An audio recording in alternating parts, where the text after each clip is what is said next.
हाँ तो स्टूडेंट्स, आपको मैं आज डायरेक्ट इनडायरेक्ट स्पीच बताने जा रहा हूँ और जिसमें रूल्स ऑफ एसर्टिव के क्या क्या रूल्स हैं वो मैं बताऊँगा आपको, जो कि आपके न केवल एकेडमिक के लिए उपयोगी है बल्कि एसएससी, सीजीएल और एमटीएस और बैंक और अदर जो कॉम्पिटिटिव एग्जाम्स है जहाँ इंग्लिश के क्वेश्चंस आते हैं, वहाँ पर जहाँ पर ग्रामर के क्वेश्चन आते हैं वहाँ पर उनके लिए भी उपयोगी है ये।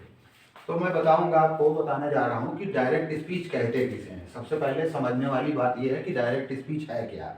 एनी फैक्ट, फैक्ट का मतलब कोई भी तथ्य है, कोई भी जो स्टेटमेंट है जो कि अटर्ड और स्पोकन डायरेक्टली, जो कि किसी भी स्पीकर के द्वारा अगर बात कही जा रही, कैसे कही जा रही है, डायरेक्टली कही जा रही है, यानी वो सीधे सीधे बोल रहा है बाय द नरेटर, यानी नरेटर के द्वारा, यानी स्पीकर के द्वारा वो बात कही जा रही है। किसके समक्ष, किसके सामने? बिफोर द लिसनर, लिसनर के सामने, सुनने वाले के सामने। लिसनर मीन्स सुनने वाला, सुनने वाले के सामने बात कही जा रही है, इज कॉल्ड डायरेक्ट स्पीच। इस स्टेटमेंट को डायरेक्ट स्पीच कहा जाता है। अब डायरेक्ट स्पीच कहा जाता है तो इनके सबके पार्ट्स भी हैं। फॉर एग्जाम्पल, वो हम एग्जाम्पल से ही समझेंगे। He said to me, I have finished my work. तो अब यहाँ पर ये हमें एक एक चीज समझना है, यानी इसका ये एक्सप्लेनेशन है, ये इसका जो है एक्सप्लेनेशन है कि क्या है। जैसे ये ही है तो ये ही क्या है, ही क्या है, ये जो पूरा हिस्सा है, जो कामा के पहले का जितना हिस्सा है, भाग, पार्ट, वो जो है रिपोर्टिंग स्पीच कहलाता है, और जो डबल इन्वर्टेड कामाज में है वो है आपका रिपोर्टेड स्पीच। अब इसमें भी रिपोर्टिंग स्पीच में सबके पार्ट हैं। ये कोई जरूरी नहीं है कि सब जगह सारे पार्ट्स मिल ही जाएंगे। जैसे रिपोर्ट, ये ही सब्जेक्ट, जो सब्जेक्ट दिया रिपोर्टिंग वर्ब का, उसको कहा जाता है स्पीकर, या फिर कहते हैं स्लैश नरेटर, यानी नरेटर, यानी कि इसको कहते हैं हम वक्ता कहते हैं। हिंदी में क्या कहते हैं? वक्ता। इसको कहा जाता है वक्ता, ठीक है। और जो ये वर्ब लगी है, इस वर्ब को कहते हैं हम रिपोर्टिंग वर्ब। और इसके साथ जो ये मी जैसे लिखा हुआ है, तो ये हो गया ऑब्जेक्ट, यानी ये ऑब्जेक्ट ऑफ रिपोर्टिंग वर्ब, यानी इस रिपोर्टिंग वर्ब का ये ऑब्जेक्ट है, ये हो गया। अब इसके बाद ये डबल इन्वर्टेड कॉमास में जो ये सेंटेंस लिखा हुआ है, ये रिपोर्टेड स्पीच है। ये रिपोर्टेड स्पीच क्या है? ये जो वक्ता या नरेटर, स्पीकर जो है, इसके द्वारा जो कही गई जो बात है वही रिपोर्टेड स्पीच है। और ये जो सेंटेंस है, यही हमारा जो है क्या है, हमारा असर्टिव भी है, यही हमारा असर्टिव है। यानी अफर्मेटिव निगेटिव दोनों का जो कॉम्बिनेशन होता है, जो होते हैं, वही असर्टिव होता है। तो वो असर्टिव यानी पॉजिटिव है, यानी निगेटिव नहीं है। ओके, अब हम चलेंगे इसके बाद नेक्स्ट ये समझेंगे कि इनडायरेक्ट क्या होता है। एनी फैक्ट, जब हम किसी फैक्ट की बात कर रहे हैं, वहां डायरेक्टली कहा जा रहा था, अटर्ड और स्पोकन इनडायरेक्टली।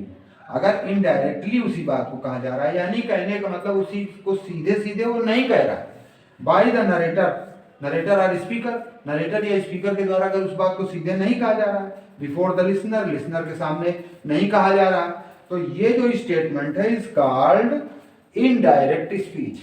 ये इनडायरेक्ट स्पीच कहलाता है। With the same sense, same sense का मतलब यहाँ पर है कि उसी सेंस में ही होता है। जो इनडायरेक्ट, जो डायरेक्ट नरेशन या डायरेक्ट स्पीच का सेंस होता है, वही इनडायरेक्ट का होता है। सेम सेंस होता है, कोई अलग नहीं होता है, ठीक। तो अब इसका जो है, जब हम इनडायरेक्ट समझेंगे, क्योंकि यहाँ पर असर्टिव रिपोर्टेड स्पीच है, तो इसलिए जब इसका इनडायरेक्ट बना तो ये क्या बना, क्योंकि सेट टू लगा हुआ है, इसलिए यहाँ पर क्या हो गया, टोल्ड आ गया। He told me that he had finished his work, यानी कि कैसे, ये चूंकि क्या है, ये कौन सा टेंस है, ये है हमारा present perfect tense. Present perfect tense है, यहाँ पर पास्ट रिपोर्टिंग वर्ब है, इसलिए हैज, हैव को चेंज कर दिया जाता है। किसमें चेंज किया जाता है, यानी हैड में, हैड में बदल दिया जाता है, इसलिए हैड आ गया। तो he had finished his work, ये आ गया। अब हम बात करते हैं चेंजेस की। स्टेप बाय स्टेप जब हम चलते हैं तो बात अब करेंगे चेंजेस की। तो ये तो हो गया इंट्रोडक्शन डायरेक्ट स्पीच का और इनडायरेक्ट स्पीच का। अब हम बात करेंगे चेंजेस की। चेंजेस किस तरह से होंगे? तो यहाँ पर तो चूंकि हमने अभी पढ़ा ना कि दो चीजें हैं, एक रिपोर्टिंग स्पीच है और एक रिपोर्टेड स्पीच है, इसीलिए दोनों में चेंज होंगे, ये तो नेचुरल है। तो changes in reporting speech number 1 हो गया। नंबर 2 क्या हो गया? चेंजेस इन रिपोर्टेड स्पीच, यानी जो रिपोर्टेड स्पीच जो स्पीकर का स्टेटमेंट है, वक्ता के द्वारा कही गई बात है, उसमें चेंज। तो अब आ जाते हैं नंबर 1 में, changes in reporting speech. Reporting speech में यानी ये जो रिपोर्टिंग स्पीच है इसमें चेंजेस कैसे कैसे होंगे, किस तरह से होंगे, क्या होते हैं। तो इसमें मेनली जो है मुख्य रूप से जो चेंज होते हैं वो रिपोर्टिंग वर्ब में ही होते हैं। Changes in reporting speech in this respect, तो इसीलिए मैं बताना चाह रहा हूं आपको कि इन दिस रिस्पेक्ट मीन्स इस संबंध में, इस विषय में, there are following changes in reporting verb, यानी कि रिपोर्टिंग स्पीच में हम चेंज करते हैं रिपोर्टिंग वर्ब में। तो अब यहां कैसे चेंज करते हैं ये बात आती है सामने। Number 1, change in reporting verb with oblique without object, यानी ये जो रिपोर्टिंग वर्ब है ये ऑब्जेक्ट के साथ भी यूज हो सकती है, ऑब्जेक्ट के बगैर भी यूज हो सकती है, उसके बिना भी यूज हो सकती है। तो इसलिए उसमें चेंज हो जाता है। उसके बाद नेक्स्ट होता है change in reporting verb on the basis of sense of reported speech, यानी कि ये जो रिपोर्टेड स्पीच का जो सेंटेंस है, जो वक्ता के द्वारा, स्पीकर के द्वारा कही गई बात है, उसका कोई ना कोई तो यहाँ पर सेंस होगा ना, सेंस, उसकी कोई ना कोई मीनिंग होगी। तो क्या सेंस निकल रहा है, ये किस सेंस में यहाँ पर बात कह रहा है, तो उसके हिसाब से भी इस रिपोर्टिंग वर्ब में भी चेंजेस होते हैं। ओके, हाँ तो स्टूडेंट्स अब फर्दर जो हम बात कहना चाह रहे हैं, जब चेंजेस की बात कर रहे हैं, रिपोर्टिंग वर्ब में चेंज की बात करते हैं, तो उसमें टेंस वाइज चेंज होता है। पहले प्रेजेंट टेंस आता है, फिर पास्ट टेंस, फिर फ्यूचर टेंस। अब यहाँ विद और विदाउट ऑब्जेक्ट रिपोर्टिंग वर्ब कहाँ कहाँ यूज हो रही है और उनमें कैसे कैसे चेंज हो रहे हैं। जहाँ पर हम बात करेंगे से की, सेज लगा हो अगर, तो यानी इनके बाद कोई भी ऑब्जेक्ट नहीं है। जब कोई ऑब्जेक्ट नहीं है तो so there will be no change, कोई चेंज नहीं होगा। जहां पर जैसे ही इनके बाद टू लगा, तो टू लग जाने का मतलब है कि उसके बाद कोई ना कोई ऑब्जेक्ट आ रहा है। तो जब से टू अगर होगा तो यहाँ पर टेल आ जाएगा। अगर सेज टू लिखा हो तो वहां पर इसको टेल्स में चेंज कर देंगे। अब यहाँ पर यह भी चीज ध्यान देने वाली बात है कि हर टेंस के चार प्रकार हैं, चार there are 4 times of each of tenses. सभी टेंस के जो है चार प्रकार हैं, इसलिए कोई भी प्रकार की, किसी भी प्रकार की जो है रिपोर्टिंग वर्ब हो सकती है। अब आ जाते हैं इसके बाद नेक्स्ट चलते हैं, तो विद और विदाउट ऑब्जेक्ट की बात यहाँ पर हो गई। इसी तरह से पास्ट टेंस में जहां पर अगर सेड होगा, अगर तो सेट होने का मतलब कि इसके बाद अभी कोई ऑब्जेक्ट नहीं है। जब कोई ऑब्जेक्ट नहीं है तो इसलिए नो चेंज, कोई चेंज नहीं होगा यहाँ। अगर सेड टू लिखा है तो सेड टू का मतलब है कि फिर उसके बाद कोई ना कोई ऑब्जेक्ट है, इसलिए उसको टोल्ड में चेंज कर देंगे, टोल्ड में चेंज कर देंगे। और उसके बाद इसी तरह से अब हम चलते हैं कहाँ, फ्यूचर में चलेंगे। फ्यूचर में जब चलेंगे तो जब विल से दिया है इसी तरह, या शैल से दिया है, तो इसके बाद इसका मतलब है कि इन रिपोर्टिंग वर्ब्स के बाद कोई ऑब्जेक्ट नहीं, इसलिए नो चेंज, इनमें कोई चेंज नहीं होगा। विल से टू को हम बदल देंगे काहे में, विल टेल में, क्योंकि टू लगते ही इसके बाद ऑब्जेक्ट है, इसलिए विल टेल में हो जाएगा। शैल से टू को शैल टेल में चेंज कर देंगे। ठीक है, अब according to sense of reported speech, जहां हमने बात किया था अभी कि जब रिपोर्टेड स्पीच के अगर सेंस की बात अगर हम जहां पे कर रहे हैं तो और भी कुछ वर्ब्स आ सकती हैं, ये कोई जरूरी नहीं कि बस यही आएंगे।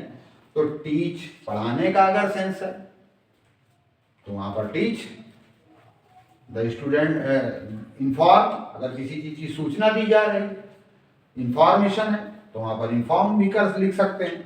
डिक्लेयर, किसी चीज को डिक्लेयर किया जा रहा है, उसकी घोषणा की जा रही तो डिक्लेयर। नोटिस, किसी चीज की नोटिस दी जा रही है तो वहां पर नोटिस का भी सेंस हो सकता है, etcetera. Verbs will be used, यानी इन क्रियाओं का भी उपयोग हम कर सकते हैं, इनका यूज कर सकते हैं। फॉर एग्जाम्पल एक छोटा सा एक उदाहरण है, the principal said to the students, suppose the principal said to the students, principal ने स्टूडेंट्स से कहा it will be holiday tomorrow. यहां पर चाहे तो आप टोल्ड लगा सकते हैं, लेकिन उससे अच्छा यूज क्या है हमारा, इन्फॉर्म्ड का। The principal informed the students, यानी कि उसने उनको इन्फॉर्म किया that it would be holiday the next day, यानी टुमारो का नेक्स्ट डे हो जाता है, इसलिए द नेक्स्ट डे हो गया, ये चेंज हो गया। इसी तरह से यहाँ और कोई भी वर्ब आ सकती जो इन सब से थोड़ा हट करके भी आ सकती। अब यहाँ पर एक नोट है जो ध्यान देने वाली बात है, रिमार्केबल नोट है, there will be no change. हम यहाँ ये बताना चाहते हैं कि there will be no change, यानी कोई चेंज नहीं होगा। किसमें? In tell, tells, told, will tell, shall tell. क्यों? क्योंकि ये सब बदली हुई रिपोर्टिंग वर्ब्स हैं, इनमें कोई चेंज होगा। नॉर, यहाँ ये भी बताना चाहते हैं, नॉर मीन्स ना ही। To will be used after them, उनके बाद टू का प्रयोग भी नहीं होगा। कि जैसे हम लिख दें tell to, tells to, told to, will tell to, shall tell to, इस तरह से नहीं, ये नहीं होगा, क्योंकि this will be wrong use. To will be used, nor to will be used after them, यानी उनके बाद टू का यूज नहीं होगा। अब लास्ट है conjunction that will be used with removal of comma, inverted commas. क्यों? Being assertive sentence of reported speech. Reported speech का सेंटेंस अगर असर्टिव है तो कामा, इन्वर्टेड कामास को हटाते हुए कंजंक्शन दैट का यूज कर दिया जाएगा कनेक्टर का।